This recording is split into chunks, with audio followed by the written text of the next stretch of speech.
कागल तालुक्यातील वडगाव गावच्या हद्दीत शुक्रवारी सकाळी 6च्या सुमाराला 47 वर्षीय शिवाजी बंडू शिंदे यांचा डोक्यात वार करून खून केला होता।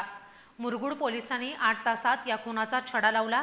पत्नी कांचनने चुलत दीर चंद्रकांत शिंदे याच्याशी असलेल्या अनैतिक संबंधातून त्याची मदत घेऊन हा खून केल्याचं समोर आले।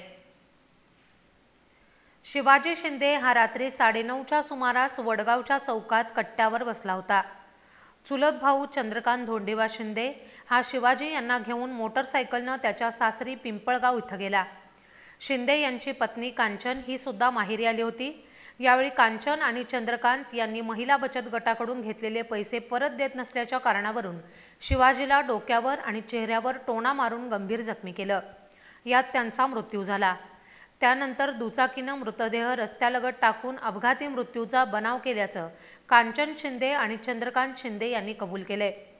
त्यानुसार दोघांना अटक करण्यात आली आहे। पत्नी कांचनने चुलत दीर चंद्रकांत शिंदे याच्याशी असलेल्या अनैतिक संबंधातून त्याची मदत घेऊन हा खून केल्याचं समोर आलंय।